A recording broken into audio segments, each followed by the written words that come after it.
Hey friends, I'm back to summarize my Master Cleanse experience. Overall, it was a big success for me. I burned off 15 pounds of toxic laden fat, and it was astonishing for me in that I've been overweight for, not seriously overweight, but I had 15, 20 pounds, maybe 20 pounds of more than I wanted around my waist mostly.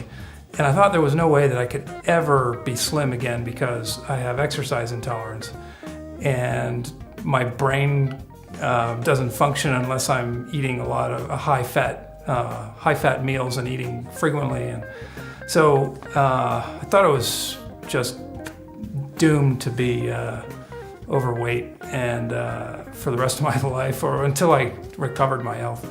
But anyway, burned all this fat off, and I'm sure that it was full of toxins. So to be able to do that in a kind of a painless way was really special for me.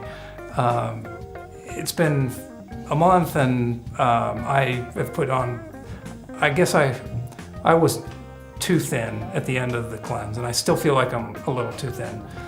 But I have put back on a few pounds, and hoping to put on muscle now, or pure muscle, no more fat. So, but something Danny said stuck in my mind, that once you, when you're detoxifying and you're getting rid of heavy metals or whatever it is that's bothering you, when they're gone, they're never coming back, because presumably you know how they got there in the first place and you're avoiding the new exposure. So let's see. What I noticed that it felt to me like, because I wasn't eating, my detoxification system was unburdened. So basically it didn't have to deal with whatever toxins come in with my food. Even though I eat a very clean diet, I think it's impossible to,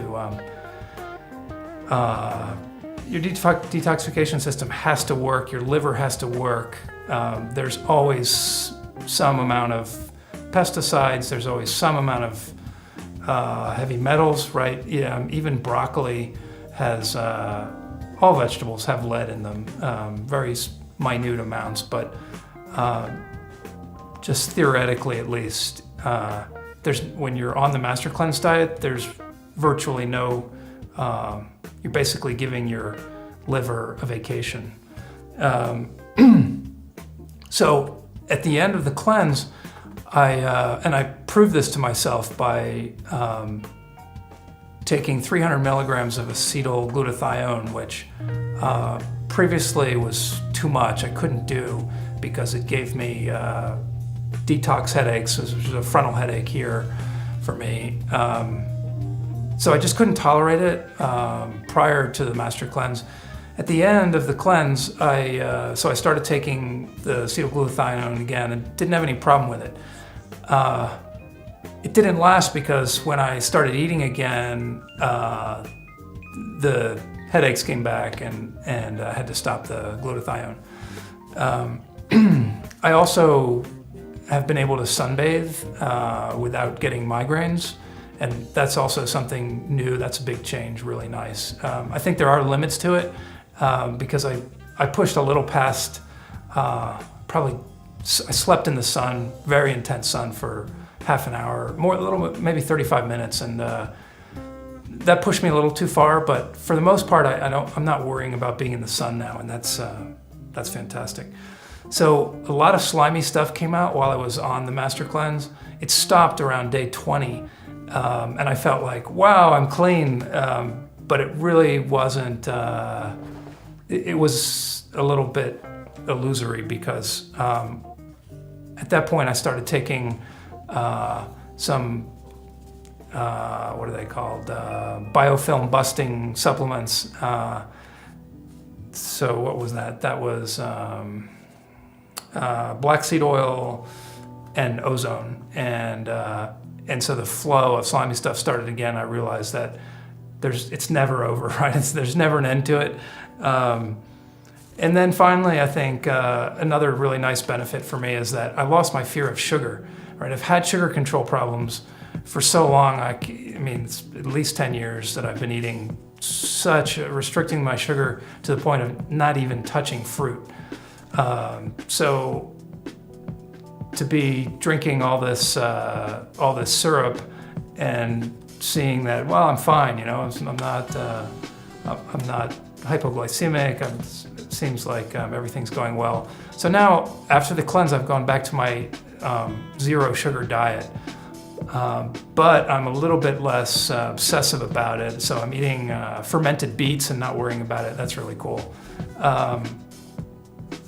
And I also think that may have something to do with my manganese supplementation, because I started supplementing manganese about 5 months ago, maybe, when we discovered on my blood test that my manganese level was so low it wasn't even measurable. So it could be the fact that my manganese is just into the normal range now, that I'm tolerating sugar much better. So after the master cleanse, I moved on to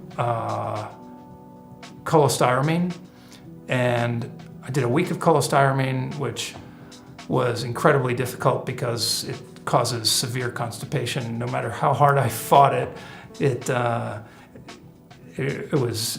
just didn't work very well. So, in case you're not familiar with cholestyramine, it's a binder for bile, and it removes biotoxins from your system. I think it's more than just biotoxins. There doesn't seem to be a lot of research on cholestyramine. It's not easy to find in-depth information about it. So it seems to me that my guess is that anything that's in your bile, it's going to remove. My doctor, when I mentioned that, or I asked my doctor about that, she was saying, no, it's only biotoxins, but based on what I have seen in the research, it does remove PFCs, and I'm not going to try to pronounce the full name of that, but if it removes PFCs, those aren't biotoxins, right? It's related to, I think, a form of pesticide or something. So it seems to me that it could even be useful for detoxifying if you're chelating heavy metals, right? It could serve the same purpose as clay and charcoal. But really difficult to get past the constipation issue, so I'm not sure how useful that's going to be. I've gone back to saunas, and I'm doing a minute of jump rope before getting in the sauna. And I guess it's kind of a breakthrough in that I'm up to 11 saunas, and a couple years ago I tried and I only got 4 or 5 before I gave up. So that seems to be going really well, and today I started chelating again using DMPS, although I'm using a very, very tiny amount. It's really a joke, but everything starts somewhere with a baby step. So I took a 25 milligram capsule and I divided it into 16 little piles. So that's like I'm going to do this every 12 hours, so it's like 3 milligrams of DMPS every 24 hours. And the reason that I got motivated to do that is I just started looking over my genetic reports on ATP7B and the other copper detoxification genes, and they're atrocious. And I think that's probably where one of my blog readers commented that maybe Wilson's disease is not a binary thing. It's not you either have it or don't have it. Maybe there are a lot of gray areas in between, and I think that could be my case, and maybe that's where all of my problems started, was with poor copper transport, causing my liver to get sluggish and stop, and then compounded by all my methylation defects. So maybe a perfect storm triggered maybe initially by my copper genes. So anyway, it turns out DMPS is pretty unique in that it seems like a very effective copper chelator, but it also is very effective with lead and mercury. So that's a great combination for me, given my exposures and my hair test results and so forth. So it didn't work. I tried it about a year and a half ago, maybe a year ago, and had really high hopes then and failed with it. But I never went back and tried again with a lower dose. So that's what I'm doing now, and wish me luck. So that's my Master Cleanse summary. I was really very, very productive for me, and I would do it again in a heartbeat if I can get my weight back up to where I'm not worried about that. It's not perfect. It doesn't chelate copper or mercury, but a nice tool to have in your belt, and really easy way to great way to get rid of fat if you're toxic, right? Because